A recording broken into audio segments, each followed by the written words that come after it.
Well, I don't know whether anyone actually noticed, but we've just had a week off due to a non-ratings period. But we are back with the podcast. This is the Variety Hour. I'm Sergio Paradise, and I'm joined, as always, by star of the Banking Royal Commission, Titus O'Reilly.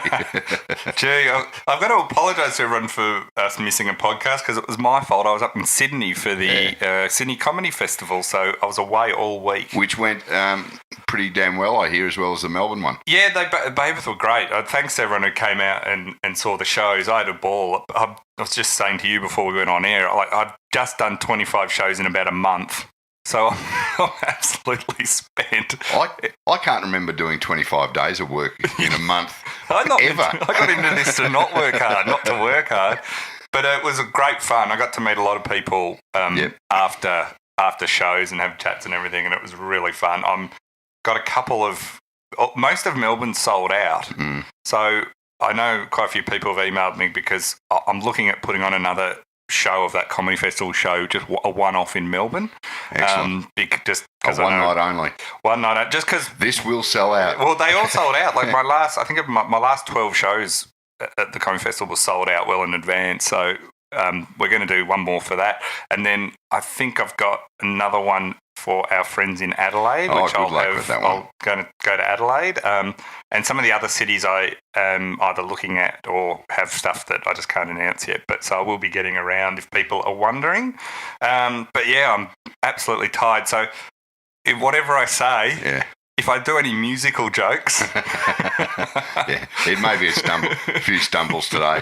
Oh, it is. It's just tiring, but it was great fun. It just feels weird not doing it anymore. But anyway, it was great fun. Lots was happening, and so thanks to everyone who came out. I was a day late with the knee jerk today, so that was partly the reason why. Oh, there you go. And then the AFL having that round that went to last Thursday or Wednesday or whatever. That was didn't ridiculous. help. Wouldn't they have the upside was, I think, games of footy 8 days out of 10 or something, which was fantastic. Mm.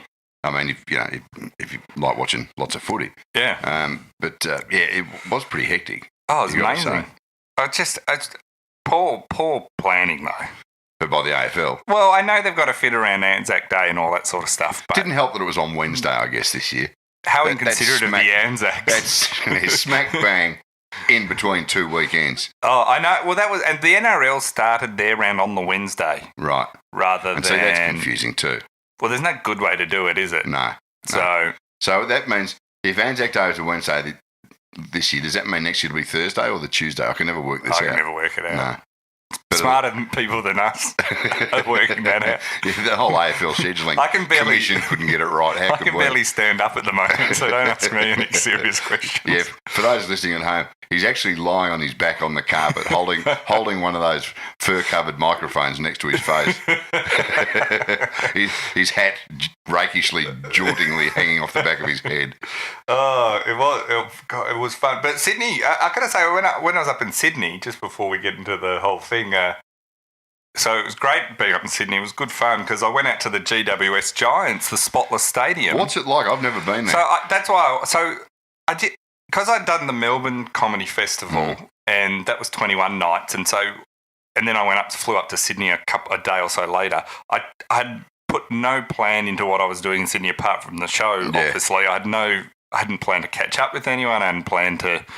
I just hadn't had the headspace to even think about it. So after my first gig, which I think was a Friday or Thursday night, there was a few GWS supporters there, and they said, "You're coming out to the game tomorrow?" And I thought, actually, I wouldn't mind doing that, because I've never been out there. What's the stadium like? So the stadium is magnificent. Yeah. Like, it really is. Like, they're not. If they fail out there, it's not going to be from a lack of resources and effort. Right. The food's amazing. Like, they've Secret salt. Well, they've got a Subway, like a wok noodle place, a gourmet burger place. Inside the ground. Inside the ground, yeah. Not like Etihad where they're outside. You're not allowed to take that food in. No, all inside. Like, the food in there is better than any other stadium I've been to in Australia. Like, it makes you wonder why they can't do that elsewhere. And why does Sydney want to spend $20 billion on building new stadiums if they've got Spotless? Well, but they've got ANZ Stadium. That's just worth it. I'd spend any amount of money to knock that down.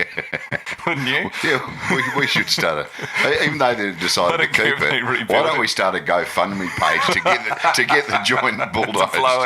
I'll put in the first grand. Well, so anyway, but Spotless is amazing to watch. Like, it's very, there was about 9,000 there. It was, considering they were playing Brisbane, I was actually, the bunch of GRBS fans were saying, I know it's a small crowd. And I'm like, well, actually, I'm a Melbourne supporter, so this is not that small. That's fine. And secondly, you're playing Brisbane, so it's not that surprising. But in terms of, like, the atmosphere, they're doing it all out, and there's heaps of kids running around, and it's the sort of, those boutique stadiums, it's sort of fun. It's got a big causeway that you can go in. If you want to get a beer at any time, you just wander up and get one. Hard. It's not like, so there are benefits to it. Like it's worth, if you're in Sydney, it's worth going. It's far out. That's the only problem, you know. You sound like you've gone a bit soft on the Giants now. You're a Giants man. Well, you know what I've gone soft on? When I'm in Sydney. When I'm the noodles they have there are really good. that'll get you over the line. That's how easy I'm won over. You can be bought. Well, the thing about Great Western Sydney is I have no idea if it's ever going to work. If it ever is going to work, it was always going to be a multi-generational thing. Yeah. The thing that was always bonkers to me more than anything else was the Gold Coast, and that still remains because it's just the graveyard for sports. Like there is at least a bit of a culture of going to things in Sydney, and there's a lot of, they're winning on some of the participation so it makes more sense to me than, One thing that I know the AFL are doing pretty well up there, and like we're the first to bag the AFL and give us a couple of minutes, that will start again. Yeah, don't worry, we'll be on to that. But a mate of mine lives up in that sort of western part of Sydney, and he's got a couple of boys about 8 or 9 years old. Yeah. And he reckons what the AFL are doing up there and the Giants with the Auskick and the junior development, he reckons his two boys are just fanatical Giants boys now, and they go to all the Auskick and the junior clinics. Yeah. And he said the NRL have no idea. Absolutely no idea what they're doing. I was talking to someone who lives out there after one of my shows who's an NRL fan. Yeah. So we were chatting about NRL after the game, and I said, the Giants getting any traction out there?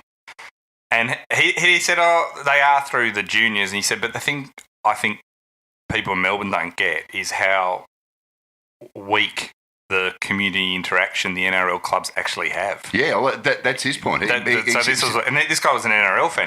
He wasn't even into AFL really. Yeah. And he said, there's just, when you look at, like, they've sort of got their pokies and their clubs where their money comes from. But in terms of actual that grassroots. That's exactly what my mate said. And he's a Sydney side. He's not a Melburnian who's moved up there. Yeah. And this guy was a pure NRL fan. He wasn't an AFL fan. He's a Parramatta Eels fan. But he actually made the point. He said, my boys are going to grow up AFL fans, and that's the game they'll play. Yeah, it's weird, isn't it? It's interesting if that's true, but at the same time you look at it and it's going to be a long slog because. Of course it is. But they're not. At least you go there and it's not. It's like it's. You could see if you lived in that area, if you had kids and you just wanted to go out for an entertaining day, it's not that expensive. The food's there's plenty of room. The noodles are amazing. Highly recommend the noodles. That's my key take out of it's more like a restaurant review. We should mention, because while we were away last week, a lot of stuff has happened, so we've got plenty to talk about. Yeah, it has been pretty hectic. And one thing I instantly thought when Hush Money came up is, I really wish I could sit down and talk to Sergio about this. Or the bag man, as they used to. Like Jack the bag man. If there's one person that can teach us all a bit about Hush Money, it's Sergio, both as a giver and a receiver. It was kind of interesting because we all got I got very worked up about the AFL last week announcing. The word came out that they were considering the Twilight Grand Final again. Yeah.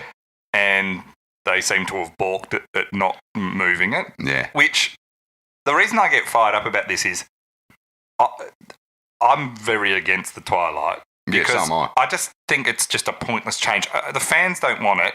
The TV want it.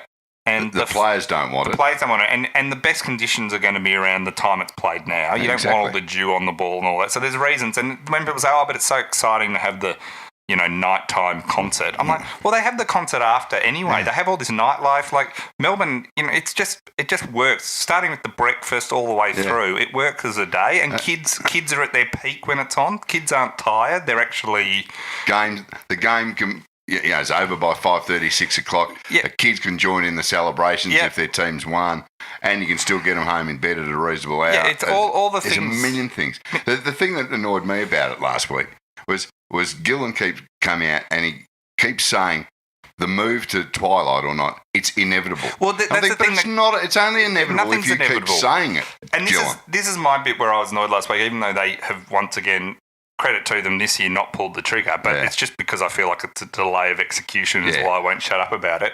Is they are, as much as they like to forget it, meant to be a community organisation. It's why they're exempt from taxes. And I have no problem with them being exempt from taxes if they act like a community organisation at key times rather than a purely wholly corporate organisation.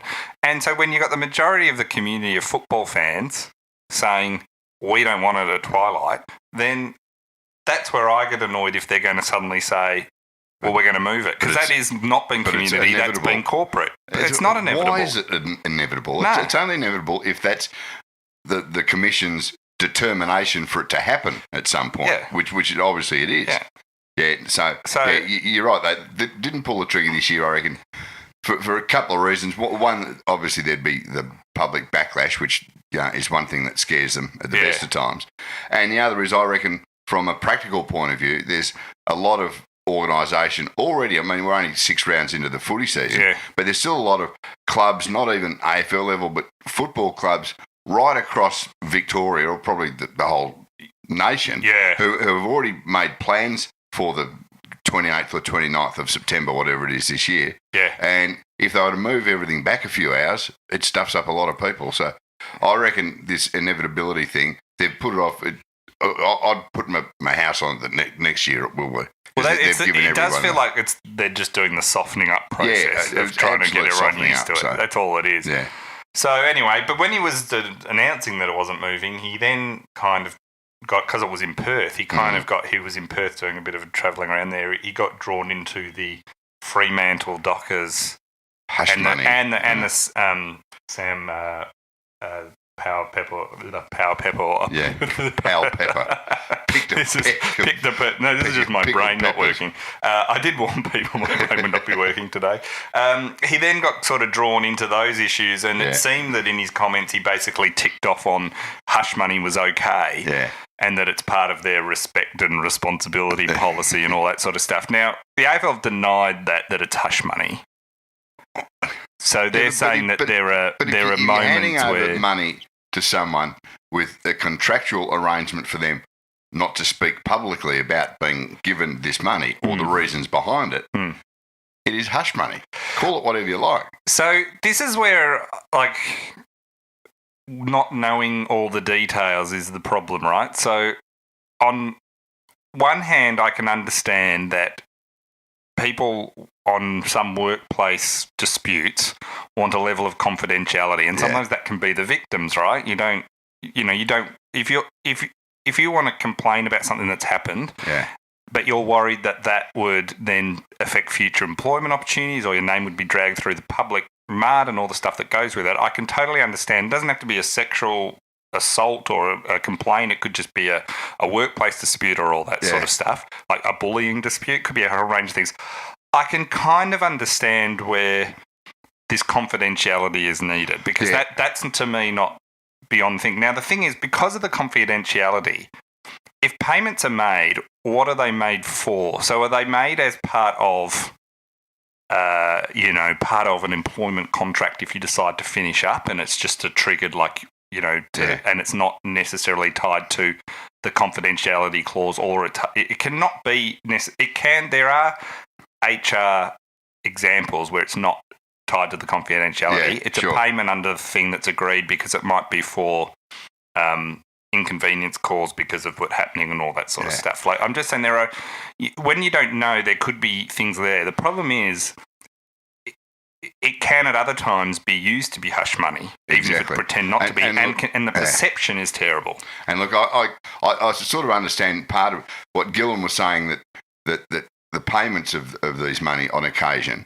can justifiably not keep it hushed up, but as you say, people don't want things made public. And to be fair, if it's going to be through the AFL, it is going to be made public, a lot more so than if you work for your local accounting firm. Or your IGA. Yeah. So there is that. But it's a matter of perception, and we all know that the AFL are so paranoid about their public perception and branding that people are naturally cynical about this and think, well, A, it is hush money. B, tell us what you're covering up. Yeah. It's you see, at what point does a secret then become a cover up? And people start assuming the worst, and it just makes it harder for everyone. So I completely understand that. And when Gil made those statements, nobody knew that the person at Freo who was at the centre of this was the coach. Well, it was well rumoured that it was it for him, but it wasn't publicly revealed, and that's right. So this is where I think it's just. Look, I can even understand from the AFL's point of view they're on a bit of between a rock and a hard place. If they say, well, for transparency, we're going to reveal everything that happened, then they get in trouble because sometimes victims want confidentiality. Yeah. But on the flip side, when they don't, it's sort of like, well, it must be something really nefarious. It's the Port Adelaide one's an example, right? At first, I think it was Channel 7 reported it like it was a sexual assault. Yeah. Then others, it's just become now, well, he made this woman in a nightclub feel uncomfortable. Now, a lot of people are going, well, she didn't go to the police. I'm like, well, there's lots of times people don't want to come to the police. And plus, it might not be a criminal act. That doesn't mean it's not a weird act or it wasn't, in some ways, inappropriate. It's just, once again, we don't know what it is. So therefore, what can you really judge from it? Like, we're all a bit in the dark. And so but I do understand sometimes confidentiality is needed for victims as well. So I don't know how you get around this. Yeah. I don't know if there is a clear... I just don't know if there is an easy answer to some of this, but the AFL's reputation with how they've handled some of this stuff in the past is certainly not going to help them in this because people don't give them the benefit of the doubt in these cases. And what did you make of Kochi coming out on Triple M last week? I don't know if you were in Sydney or in Melbourne. Yeah, no, I heard all of that. When he came out and he accused the AFL of, dragging their feet, not looking at the actual vision which they'd supplied to it. Yeah. And as he said, they're trying to, and I'm sort of paraphrasing here, curry favour with women to overcompensate for the poor behaviour of some of their executives last year. So we knew exactly what he was linking this to. I think he's linking to unrelated things. I don't think the AFL sat down and went, oh, this is a great chance for us to sort of regain cred here or something. I think I think he was a bit... The thing I don't know, and this is where I don't know, maybe he's right, maybe he's wrong, and no one really knows unless those are intimately involved in it, is we don't know what Sam did. Yeah. So if the footage clears him, well, then what? But did he... Like, it doesn't have to even be physical. What did he say to her? We don't know all these things. So... the idea that he's innocent, completely innocent, well, no one seems to be suggesting that. He even admitted he made this woman uncomfortable. Yeah. So now, look, should he be drawn and quartered if he just, I don't know, did he just swear at her? I don't know what he said. It all depends. So we're guessing. We're all guessing. So I thought him coming out and swinging like that, I just thought... he came out swinging on the Thursday morning, I think. But he didn't have much of a defence. The defence is all sort of like... Then he went... Mr. Channel 7 personality went on the Channel 9 footy show that which night. He got in trouble for. Yeah, but boy, did he backtrack that night. Well, that's what I mean. He would not even go near those comments that he made on the radio that morning. And I watched it, just for that reason, to see what he said. But see, what did he... Soft as butter. See, the thing here is, we've got no idea what he did to make her feel uncomfortable. Yeah. Now, a lot of people said, she didn't even go to the police. Well, what if she went to the club and said, look, this was quite upsetting to me, but I'm not going to make a huge deal of it. Yeah. So she's being because it wasn't that full on maybe, okay? Yeah. But everyone making it, so she was being reasonable and it was upsetting, but you don't always run to the police, and we haven't been told anything where we think she's accused him of anything beyond being an idiot. Yeah, we don't, so we don't know. He admits we're guessing all. Yeah, so we're guessing all that. Yeah. So people use that against this woman, even though, and look, for all I know, I don't know this woman or what her accusations are. So she could be. She could be completely making it up, or she could be completely honest. Oh, she could have been saying, "Look, he was out of line, and look, I'm not taking any further. It was nothing." Yeah, but you might want to tell him to pull his head in because he was out very late. That's right. And he was very drunk. So the fact that she didn't go to the police doesn't necessarily make this a non-issue. Now, we don't know when the integrity unit interviewed her and the player that they didn't need to look at the footage because they both agreed on the version of events. Like, there's 1,001 things here that, you know, that we don't... And that's the problem when you don't know the answers. Oh, so that's the thing, and everything... I mean, we can immediately jump to the phrase cover-up, but pretty much a lot of these things, as you say, it's just we don't know. Half the people involved don't know all the answers. Yeah. But because there are so many grey areas and there's information that we're not all privy to, everyone, including us, certainly on occasion, we jump to the conclusion that it's a massive conspiracy and cover-up driven by the dark forces at AFL House. Yeah. Whereas it may be where a they lot can't even simpler than organise that. a fixture. Yeah, exactly. But the thing here too is that, like, the Ross Lyon one's an interesting one that's come out because it seems like he said something inappropriate about what she was wearing, right? Yeah. Now, and then then had a complaint. He's been cleared and everything. Now, is that he's been cleared, or was it like it was a low enough thing that it's like a warning? Like, do you know what I mean? Like, exactly. Did he say, you know, you look hot in that? Yeah. And they said that's inappropriate, and he said, yep, you're right, I apologise. Yeah. And then they said, well, that's a warning, but that's it. Yeah. Like, you know, And like then, I don't know that we don't know. We don't know what he said exactly. Or was he a complete, you know, sleazy bastard saying? Or as one of our podcast friends on Twitter yesterday accused Ross Lyon of being, quote, a pants man, and which was something no one ever would have thought before this point, that Ross Lyon would be a pants man. We don't know what he said. We're only going off a guy on Twitter, though. Yeah, bloke so on Twitter, exactly. I don't count that as huge evidence. Like, I could go on Twitter. I could go on Twitter and claim I'm a pants man. In that I wear pants. Yeah. Well, I think Ross Lyon's got a more believable argument than you on that one. So it is weird, though, that there has been this deal struck requiring a non-disclosure of the agreement. That's fairly normal, but that is the problem. Like, you pay money for a non-disclosure bit, and it is a bit. And people are saying about the Ross Lyon, look, we quite assume it probably wasn't anything of great importance. But if it wasn't, why did you pay, say, $20,000? That's or however much it was. That's right. You know, there must have been a reason for that, whereas we're never going to know. And so we naturally jump to the ugliest conclusion that we can. Yeah, well, which is what everyone does. Well, that's right. So it does seem very strange. I mean, they're all saying it. We don't know even who asked for the confidentiality component. So it could be the victim, you know. And the bottom line is, hush money never works. Not this case. Not in footy clubs. Rarely in not even in movies does it rarely work well. You know? even in the movies, it doesn't work well. So how it's going to work well, you know, at AFL level? You know what is interesting is the phrase "this has been ticked off by the integrity unit," which they use like. That should get everyone to go, oh, fine. Oh, okay. It shows you how little time for him. Who is the AFL? I picture them as like the Men in Black. They're all ex-police officers. Yeah, they are the Men in Black. So, you know, if you claim to have seen a UFO, you're visited by these mysterious men in black suits. That's what happens. That's how it works. Yeah. Well, anyway, so we don't know what... That's the thing. Everyone's sort of guessing, but it certainly doesn't look good. Daniel Fisher wrote, is it true that Ross Lyon's AFL-sanctioned punishment consisted of having to watch back replays of the games he coached in 2016? That's too cruel. Yeah, that's a bit harsh. He'd have had to do something pretty bad. He'd have written her a cheque out of his own bank account rather than have to do that. Now, Bomber Thompson. That's good news too. Finally, in the court, we found out a bit more about after his home was raided earlier in the year.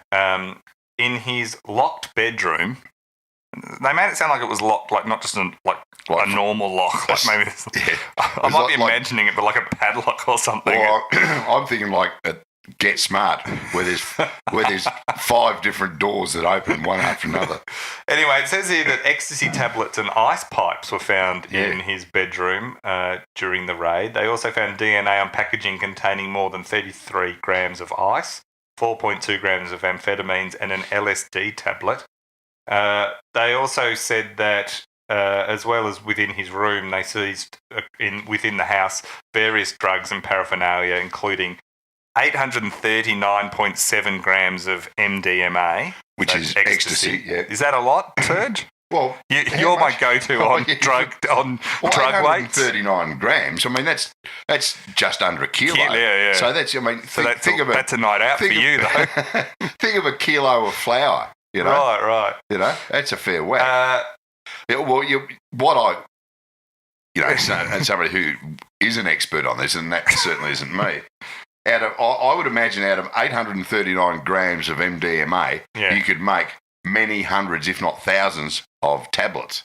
Yeah, which is where these blokes these drug dealers make their money. You know?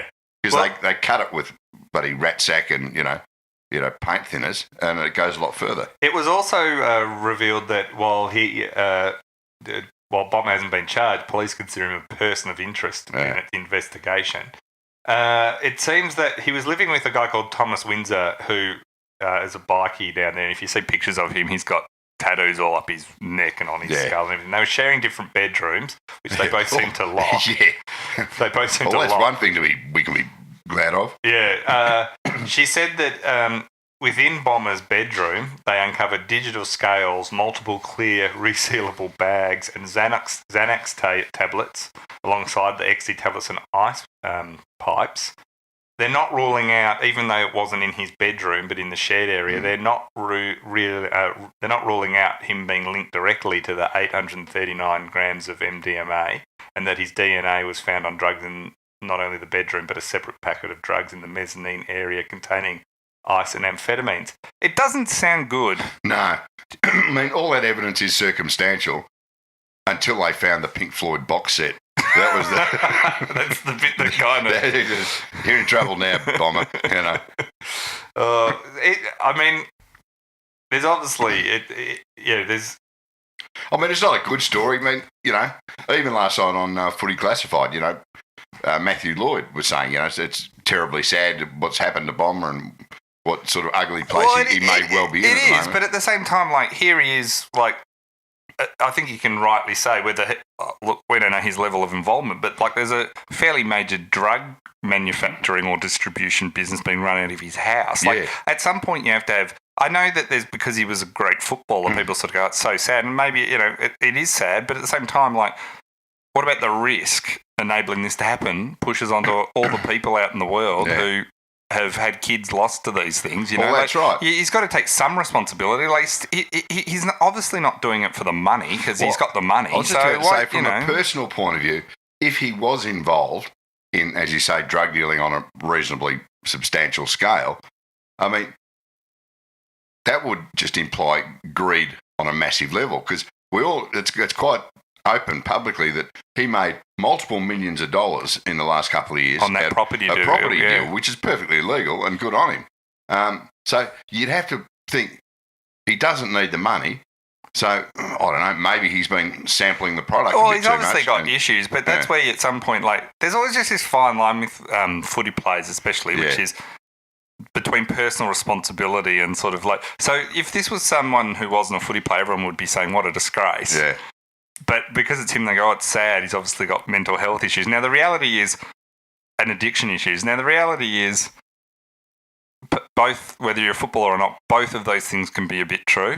Like, you obviously have addiction issues and mental health issues, and that's sad, but you also have to have some personal responsibility for what you do. And quite often those mental issues become as a result of you indulging in this sort of that's right. You know? I mean, it's like Ben Cousins. I mean, for many years, he was in exactly that position where people go, "Oh, it's really sad, and let's hope he gets the help he needs." But at some point, you know, he had to put his hand up, and he didn't really. Yeah. It was only when he got put in jail for a year or 18 months, and he was forced to dry out. But hopefully, I mean, I haven't. Well, he hasn't even been out that long. He hasn't been out that long. That's what I'm saying. We don't know what's happening over in Perth. I know West Coast sort of gave him a job there. Yeah. Now we don't know how that's going. Whether that's going well or he's fallen off the wagon, who would know? But again, as you say, it's that personal responsibility thing going with footballers who sometimes get far too much more sympathy than they deserve. Than the average your punter average Joe. wouldn't get, if it was in if this... anybody walked in here now and found our stash. Our digital scales and box of plastic They'd say that explains a lot of what you say on the podcast. and I would argue all those resealable plastic bags are for the T-shirts. Getting on to round 5, according to the media, a couple of things I found surprising. Apparently the footy is so bad that we need to almost reinvent the game completely. Slight overreaction after just 6 rounds into the... come around quickly, hasn't it? But, you got to say Carlton are playing atrociously. St Kilda are no good. North, ever since they beat Melbourne, they've been terrible.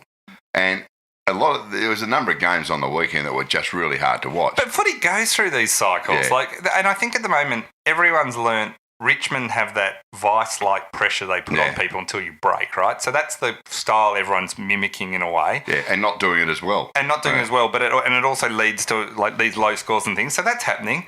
And just like when everyone thought flooding was going to ruin the game and, sling tackles and sliding and all these like various things that are always about to ruin the game, the teams will figure it out. Yeah. Like teams will figure it out. That's just the thing. Like, and there was still some like the derby was good. The Sydney Geelong game was very exciting to watch. Like the Richmond Collingwood game was a good game to watch. Yeah. So the idea that this was like.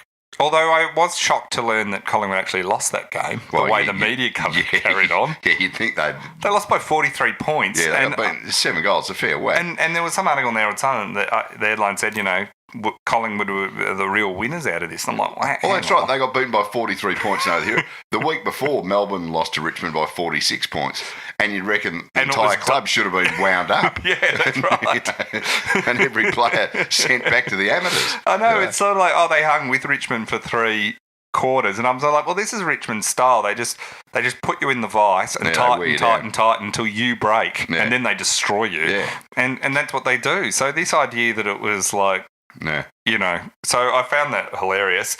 We should mention Carlton's 0-6 start is their worst in VFL/AFL history. That surprised me, that stat. I thought they may have been down that path before. It feels like they're always like this, but apparently this is the worst. 0-6, I mean, Melbourne's done it. We used to do that every second year. Well, it is amazing how bad they've been. And I think Carlton fans would be, realistically, how furious are they going to be? And this just highlights, again, the ridiculousness of having Carlton on every second Friday night. Yeah, exactly. We knew that before, but Max Gawn got stuck into a fan. This is fantastic. I thought Gawn played this as well as you can play it. Yeah, he did. By even saying after the game that the guy was just angry because he had a better beard than the fan. Yeah. And then the fan, I've got to say, while being a goose, the apology was pretty heartfelt. Yeah. And although I still think that this should be an 8-day story.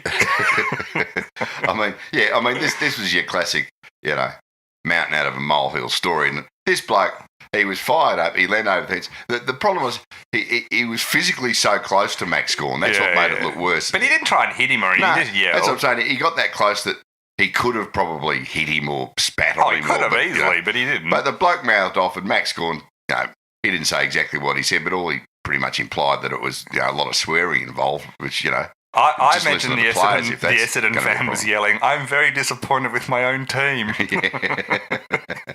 Because that would have been where I'd be directing my anger if I was an Essendon Max, supporter. Where do you stand on hush money? And, so, that bloke, he made a bit of a deal of himself, but, that first half tested all of us. Oh. Anyone watching that first half, I was in a pub in Sydney watching it, and it was just... It was rubbish. The Courthouse Hotel, which is a good AFL pub up there, actually, if you're up there in Newtown. And it was...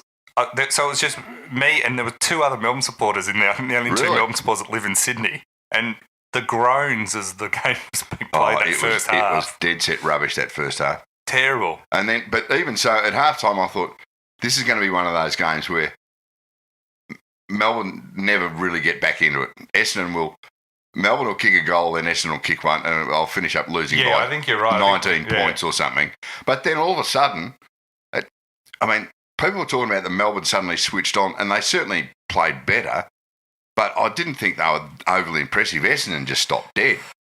And Melbourne had a couple of good lucky breaks, and the ball was bouncing their way. Yeah, I mean, that's the thing. Was Melbourne great? Not really. I mean, the idea that Melbourne suddenly turned... I mean... They certainly didn't look like a You can't perform like side. you did in that first half against a good side and win. And you're right, Essendon just were... I mean, the amount of times they just played Melbourne back into the game. Yeah. That was what's amazing about that. Damien Rufus Nolan wrote, the Essendon fan who got in Gordon's face has apologised. Does this make it a first from Essendon?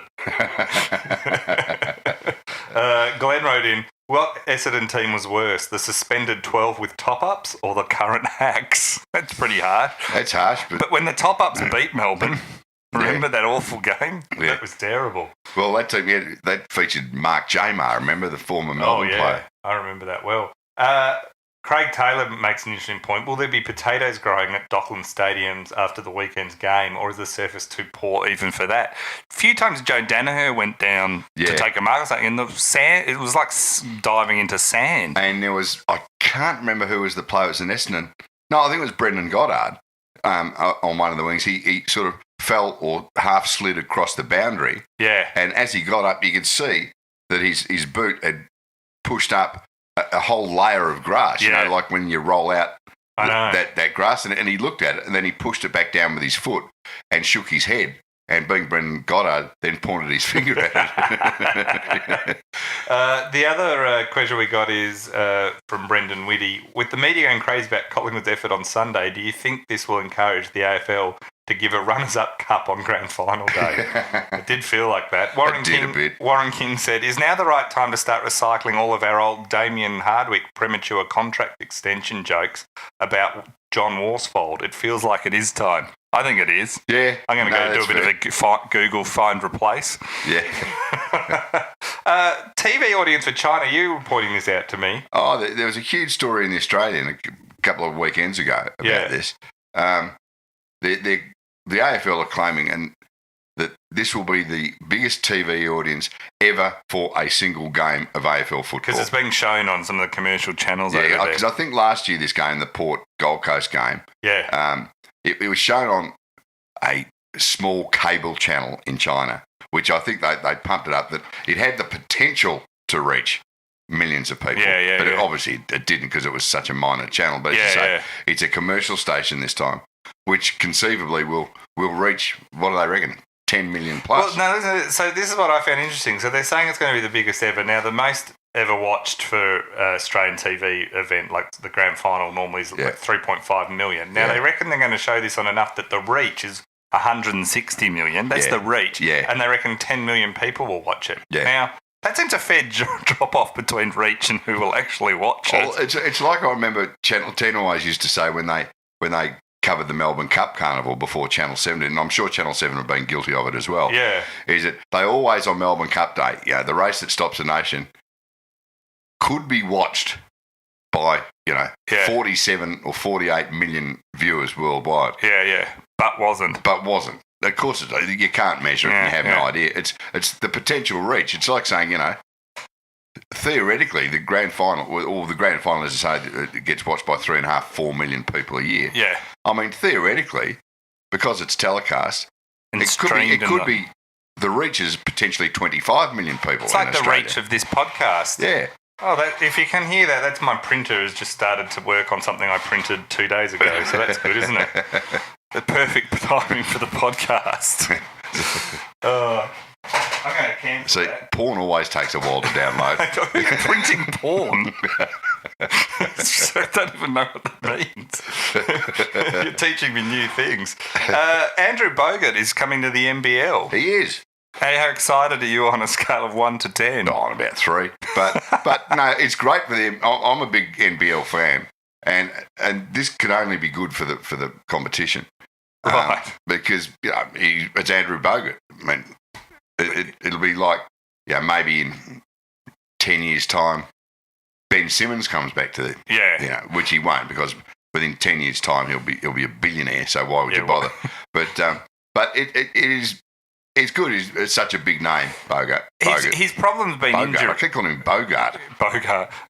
His injuries have been the problem, though. So that's the one question mark over his return. Yeah. He's also going to have the option to buy basically the Sydney Kings. So I'm not sure if that's 10% waiting for him once he's done playing, which can be negotiated, and a capacity to buy up to more than 50%, which basically means, in a way, Andrew Gaze, who was under a lot of pressure as coach this year and was lucky to survive in a way, he's sort of going to be playing for coaching someone who is sort of his boss. Yeah, exactly. I mean, he hasn't officially become the boss yet, but has that ability. So it's a weird kind of dynamic, you know. He can't really bench him, can he? No, exactly. And while the NBL has gone brilliantly the last couple of years, ever since Larry Kestelman took it over and bought it, I reckon it's a bit early to be suggesting that this is going to be a great business decision for Andrew Bogut. Yeah, Owning the Sydney Kings may well be a poison chalice down the track. Well, that's not true. Not that Bogut's short of a quid, but I'm not sure. There's money in NBL. If that was, got the deal over the line, I'm not sure it was probably. I would have gone for an extra zero. Although if you've got lots of money, you might as well own a club that you can just muck around with and have fun. That's true. Something to do. Make them in retirement. Michael Jordan's been a huge success as an NBA owner. A-League coaches, Melbourne Victory was stunning. It was a great weekend of A-League finals. If you're for all the well, the season hasn't been. I was just about to say for what's been you'd have to say a brilliant season or year or couple of years for the A-League. This last fortnight and even the last 7 days. Yeah, it's been great. It is fair to turn itself around, and people are actually I think excited also about Victory it now. winning against Sydney is it's the unexpected. Good games. And it was a good game to watch. And then you find that afterwards it went into extra time, and when the Victory scored, two of the assistants for the Victory ran on to the field after the goal and made contact with some of the Sydney players. Yeah. One of them slapped one with the face of David Carney, The amazing thing about this is they then had a hearing, and one of them suggested that the reason he went onto the field because he thought it was because it was a golden goal, which it wasn't. Yeah. And the golden goal rule hasn't been in place worldwide for more than a decade. So it makes you wonder. Assistant coach clutching at straws. Has no idea how the rules work. So that was a weird one. Do you suggest that as a way of assistant coaches handling opposition players, like targeting them? Could you? What made me laugh? They got 4 weeks suspension, so they'll miss the grand final and the first 3 games next year. Well, you got to kind of put a line in the sand if someone runs on and assistant coaches start attacking. That's what I'm saying. What a soft penalty it is. Oh, you thought it should have been more. Could you imagine it happening in the AFL? Can you imagine if, I don't know, Chris Scott ran onto the ground and slapped Buddy Franklin across the face? Well, to be honest, I could imagine it. Well, you could see it. And that's a pairing I'd like to see head to head. But could you imagine that happening in the AFL? I mean, if you did that in junior football, you'd get life immediately without a hearing. But the thing is, like, missing the grand final is a big deal for them. Yeah. So, but will the club miss these 2 assistant coaches? Clubs it sounds like they're a couple of idiots anyway. The clubs have said that they will consider even adding to their penalty because they thought it was pretty poor, which it was. Pretty funny though. Talking about Etihad Stadium, Optus Stadium has had to come out and defend itself that it's been unfairly blamed for a spate of injuries that have occurred there. We know we've had Buddy Franklin said he hurt his heel there and it came from there, although he played a couple of games after that. Liam Ryan had an ankle, Daniel Venables had an ankle, Cockatoo from Geelong had a knee, Gary Ablett had a hamstring, Brad Hill had a knee, Michael Walters had a knee. Now, the thing about this that I don't, and others like the Eagles coach Adam Simpson has said that they're pulling up a bit sore, the thing I don't get about this yet is surely with any of these things you need a fair bit more data before you can really call it a trend, because it could just be coincidence at this stage. Like, humans are very bad. We look at a few things happen and go, oh, it's a trend, but it could actually just be pure coincidence as well. It could be, or it could be that professional footballers playing on it are fairly aware of how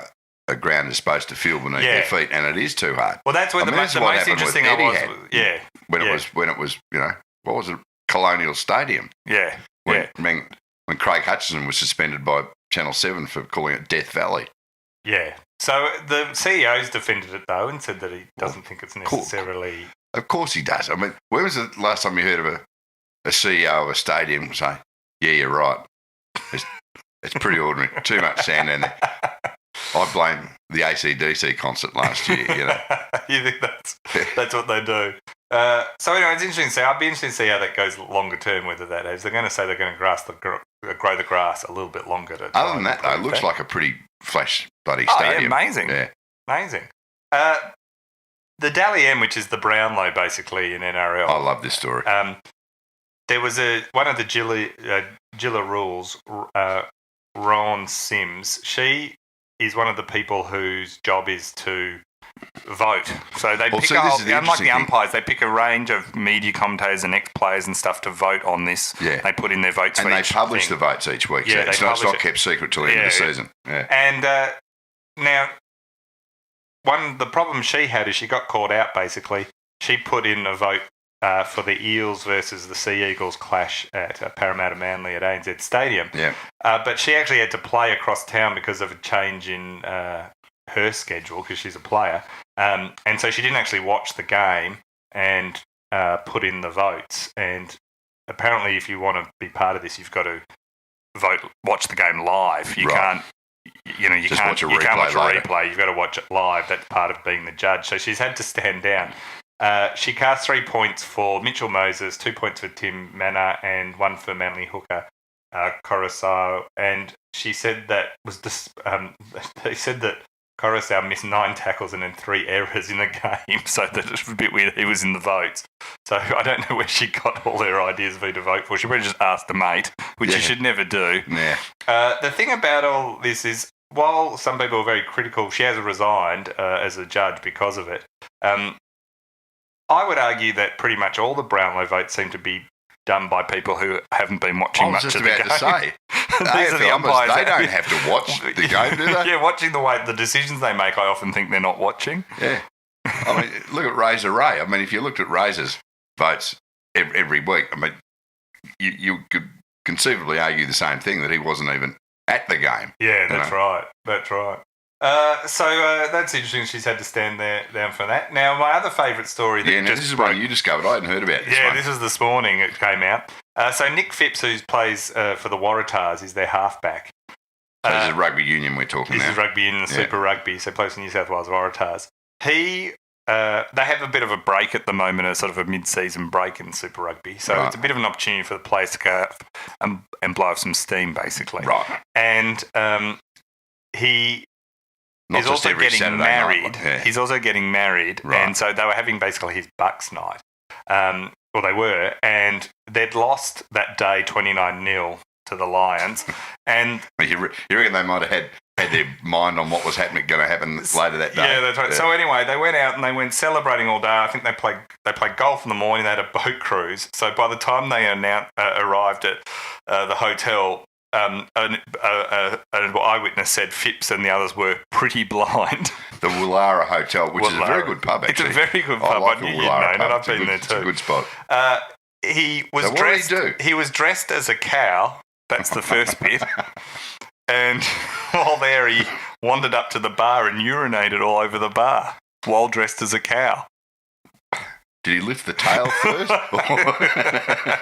People said it was a stunning impression.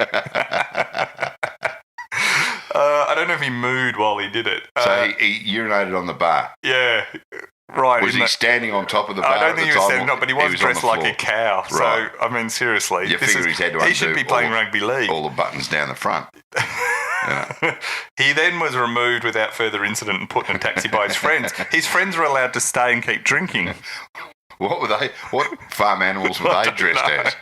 I like that, the rest of the group. Like, if you weren't a rugby player, what other group of blokes would be let to the rest of you stay if that happened? If one of your mates did that, you would all be out in seconds. Oh, of course you would. Of course you would. And this is Sydney, so It couldn't have been that late at night. No.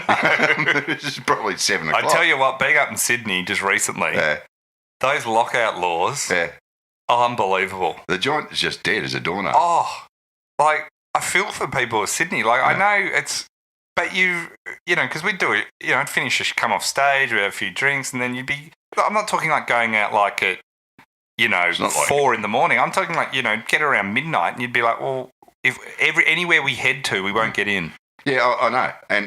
And King's Cross is completely dead now, apparently. Well, Newtown stuff is where a lot, which is a bit out of it, is where some. But even there, like, you know, it's closing on nights at like 10 or 12. Like, it's not like it's open. There's no you know? there's no and there's kicking not on people anywhere. around. Like, we found one bar that was open till 12, I think, and we go in and there's no one there. Yeah. So it's very different. Like, it's weird. So yeah, he wouldn't have been out late. Apparently, he rang the publican later to apologise, which is nice. And what mood down the phone to. That's right. Brian Haynes wrote in light of the Royal Commission into banking and the Australian tour of South Africa, what is more on the nose? Cricket Australia's involvement with the Commonwealth Bank or Commonwealth Bank's involvement with Cricket Australia? I'd call that a match made in heaven, really. Yeah, that's sort of, you know, Ivan Milat meets Charles Manson kind of thing, doesn't it? You know? Yeah, we haven't had an Ivan Milat reference from you for a few weeks. I was just trying to think of a couple of serial killers sharing a cell.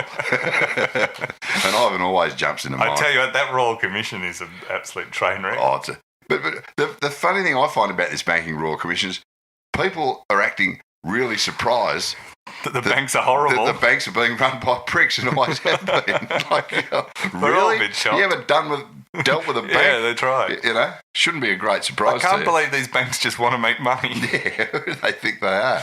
AB wrote in, could the banking executives who fronted the Royal Commission have performed a little better under pressure if they had a basketball background? And that's from former Australian cricket captain Alan Border. It's true. AB. Abel Grant wrote in, if my best mate loves to talk Supercoach and my wife winces at its very mention, have I married the wrong person? Oh, no question of that, Abel. I was about to say, there's a lot going in that question. Yeah. Like, Abel's currently... Look, Abel, if you want to leave your wife for your best mate, just do it. You don't have to hang it on Supercoach. It's 2018. You can do legal. Whatever you like. We'll be I mean, I feel sorry for your wife, but we'll be very supportive. There's nothing wrong with it. You don't have to lean on Supercoach. Don't blame your marital woes on some fantasy football league. I'm straight, but I wanted to marry someone who likes Supercoach. That's not a thing. It's just not a thing. No one is judging you. And I think on that note, we need to send a T-shirt to Abel. You want to send it to Abel? It's probably not the best question, but I think he deserves a T-shirt. All right, we'll send one to Abel. I wanted to send one as well to then Brian Haynes for the Royal Commission. Yeah, that is probably the best one.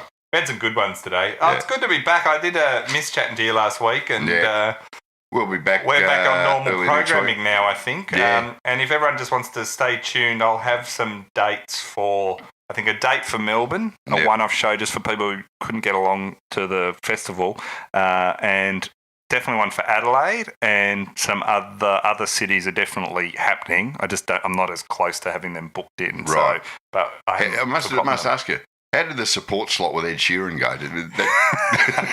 Well, Ed's not bad support. But the problem was once he went off, everyone left. He's got a couple of popular tunes. Yeah, there's nothing people like more than a sort of Ed Sheeran with a bit of AFL comedy. It's just such a natural mix. It is.